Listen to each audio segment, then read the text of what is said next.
Mrs. Darwin? Matigas pa rin ang ulo. Gusto pa rin makita si Bea. Hiya mo siya. Nakausap ko naman si Bea eh. We had a deal. Tignan lang na natin kung kaya niyang gawin yung usapan namin. Speaking of Bea, buti hinayaan mo na siya magbantay kay Tito Rico. Magdamag pa, okay na ba kayo? Of course not. Kailangan ko lang siya ngayon dahil sa sitwasyon ng Tito Rico mo. Parang hindi mo naman ako kakilala. Hindi ako nag-aalaga ng tao may sakit mo. Sabi mo nga sa akin ang totoo, Mami. May kinalaman ka ba sa nangyari kay Tito Rico? I knew it. Ano, dahil ba munti ka na niya mabuko ang sikreto natin? So, ikaw ang nag-orchestrate ng lahat ng to? Good job! Well, thank you. Dapat nga ipapaligpit ko na siya. Kaso nga lang, nakita ko hindi nakasulat ang pangalan ko sa last will and testament niya. Lahat na kay Bea. Kaya, hindi ko siya pwedeng patayin. Kailangan ko munang kunin lahat ng pera niya. Then I can kill him. What a plan, Mommy. Pero habang nandyan si Bea, mahihirapan kang gawin yan. That's why I'm keeping her close. Kasi, pag malapit siya, lagi ko nakikita kung ano mga plano niya. Then, pwede ko siyang masakal.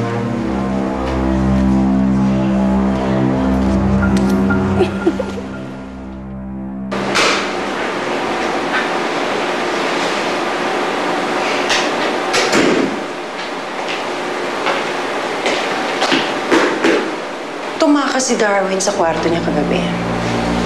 Gusto ka raw makita.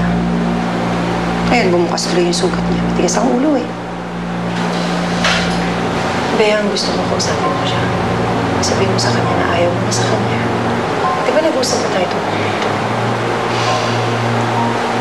Kung hindi mo naman tutuparin, mapipilitan akong ilayo sa'yo ang daddy mo. Tawag po. Kayang-kaya kong dalhin si Rico sa ibang bansa para doon siya magpagaling. Gusto mo ba yan? Yes. Ito pa rin yung usapan natin.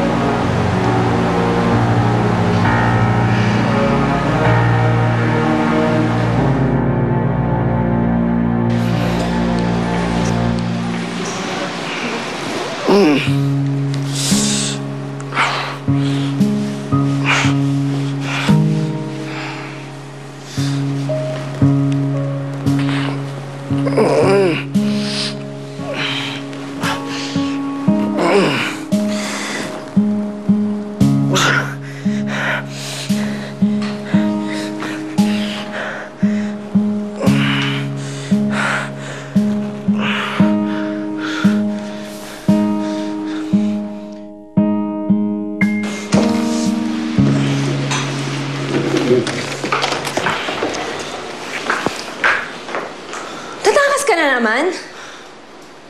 Ate,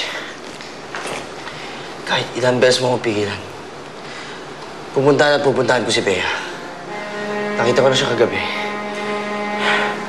Pwede pa. Hayaan mo na lang ako makausap siya. Okay, sige. Papakausap ko na siya sa'yo. Pero ganyan na lang. Bigla ka na papayag. Walang catch? Wala. Eh, di ba sabi mo gusto mo siya makausap? Hinahayaan lang kita. Pwede mo na siyang kausapin. Tatawagin ko lang yung nurse, hihiram ako ng wheelchair. Tsaka, sobrang likot mo. Tatanong ko kung pwedeng tanggalin yung ID mo, ah. Dito ka lang.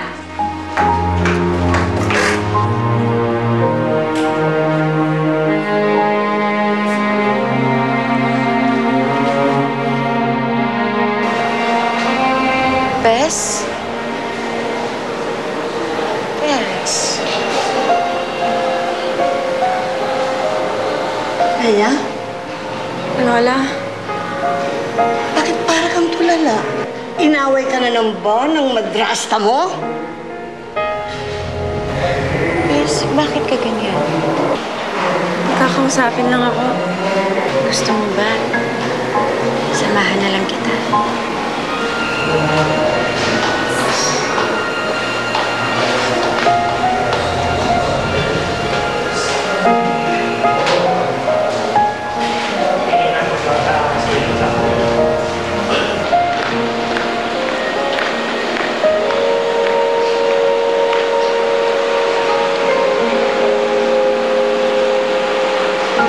Ano ako dinala dito?